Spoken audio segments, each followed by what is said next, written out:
ప్రభుత్వ ఉద్యోగులైనా సరే అంటూ ఒక చర్చనీయాంశంగా మారింది. బహుశా మా రాజ్యం వచ్చింది, మీ అంతు చూస్తాం, కొత్తగా వచ్చిన కాంగ్రెస్ ప్రభుత్వం వేధిస్తుంది అంటూ ఇటీవల టీఎన్జీఓ ఖమ్మం జిల్లా అధ్యక్షుడు అఫ్జల్ హసన్ మీద తప్పుడు ధృవీకరణ పత్రాల పేరిట కేసు నమోదైంది. ఒకసారి మీరు అతను ఏం మాట్లాడిండు అనేది యావత్తు తెలంగాణ సమాజం అంతా వినాల్సిన బాధ్యత ఉంది. ఒక్కసారి వినండి. అంటే తెలంగాణ రాష్ట్రంలో ఏ విధంగా అక్రమ కేసులు పెడుతున్నారు, ఏ విధంగా వేధిస్తున్నారు, మా రాజ్యం వచ్చింది నిన్ను ఖతం చేస్తాం, మా రాజ్యం వచ్చింది నీపై కేసులు పెడతామంటూ చెప్తున్న టీఎన్జీఓకు సంబంధించిన ఖమ్మం జిల్లా అధ్యక్షుడు అఫ్జల్ హసాన్కు సంబంధించిన ప్రెస్ మీట్ ఇది.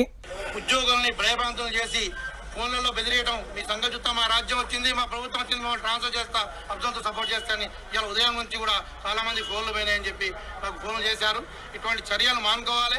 దీన్ని ఏ రాజకీయ పార్టీ కూడా దయచేసి ఉద్యోగులు మీ అందరికీ సమానం. ఇవాళ మేము వేసిన ఉద్యోగులతో ఓట్లతోనే ఇవాళ మీ ప్రభుత్వం వచ్చింది. అది గుర్తుపెట్టుకోండి. మీ రాజకీయ పార్టీ ఎవరంటే వాళ్ళు వికల్పనం చేసి పంపిస్తున్నారో మీరు గుర్తుపెట్టుకోవాలి. ఈ ఉద్యోగులు వేసిన ఓట్లతోనే మీరు ఇవాళ ప్రభుత్వం అధికారంలోకి వచ్చింది.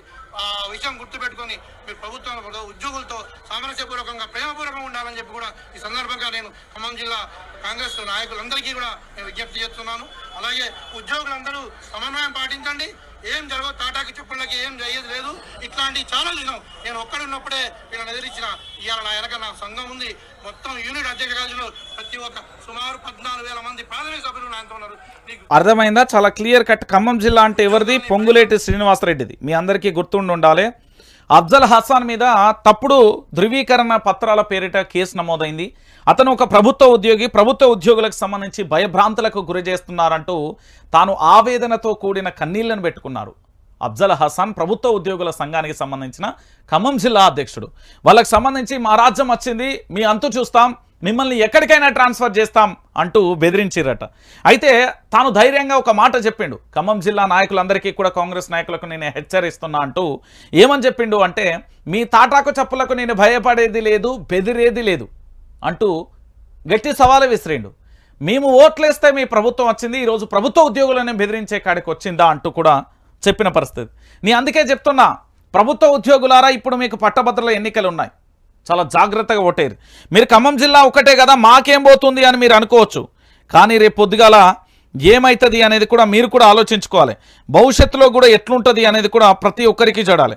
ఎందుకంటే ఇప్పుడు రైతుల విషయంలో చాలా క్లారిటీగా కూడా మీకు అర్థమైపోయింది. ఇక రేవంత్ రెడ్డి గారి పరిపాలన వచ్చిన తర్వాత ఆల్మోస్ట్ మీ అందరికీ తెలిసిన విషయమే. ఎంత మహా అంటే వీరి పరిపాలన వచ్చి 5 నెలలు అవుతుంది. 5 నెలల్లో జరిగిన మరొక అద్భుతానికి సంబంధించి మీరందరూ కూడా చూడొచ్చు. ఇగో నేను ఒక ఫోటో రిలీజ్ చేస్తున్నా, అందరూ కూడా చూడుర్రి చాలా జాగ్రత్తగా. ఏంది ఏం కథ అనేది ఇగో సుశీల. కాంగ్రెస్ వచ్చిన తర్వాత భారీగా పెరిగిన కరప్షన్ ఏంది అంటే, వీళ్ళందరూ ప్రభుత్వ ఉద్యోగులండి. వీళ్ళందరూ ప్రభుత్వ ఉద్యోగులు. మనం కడుతున్న పన్నులతో వీళ్లకు నెల నెల జీతాలు ఇస్తున్నాం.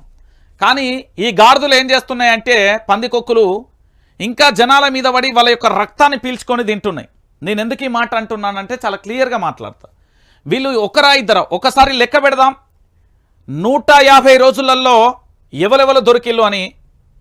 ఇగో 1 2 3 4 5 6 7 8 9 10 11 12 13 14 15 16 17 18 19 20 21 22 23 24 25 రోజు ఏసీపీ దాడులు చేస్తున్నా, తగ్గేదేలే అంటున్న అవినీతి తిమింగలాలు అంటూ కూడా చూడొచ్చు. ఏంది తెలంగాణ రాష్ట్ర వ్యాప్తంగా కూడా కాంగ్రెస్ పార్టీ అధికారంలోకి వచ్చిన తర్వాత వీళ్ళ యొక్క కరప్షన్ ఏ విధంగా పెరిగింది, అధికారులు ఏ విధంగా లంచాలకు. ఇందులో సిగ్గుచేటు ఏంటంటే పోలీస్ ఆఫీసర్లు కూడా ఈ 150 రోజు ఈ 5 నెలలలో దాదాపుగా 3 పోలీస్ స్టేషన్ పరిధిలోకి సంబంధించిన వ్యక్తులు పట్టుబడ్డారు.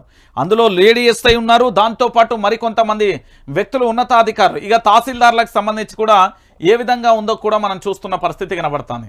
కేవలం ఇదంతా జరిగింది ఎన్ని రోజులల్లా? 5 నెలల కాలంలో 25 మంది అధికారులు ఏసీబీ అధికారులకు అడ్డంగా దొరికిపోయిన పరిస్థితి కనబడ్డది. అంటే అవినీతి ఎట్లా పెట్టరేగిపోయింది అని చెప్పడానికి ఇది ఒక క్లియర్ కట్ అంశం అని నేను అయితే అనుకుంటున్నా. ఎందుకంటే కాంగ్రెస్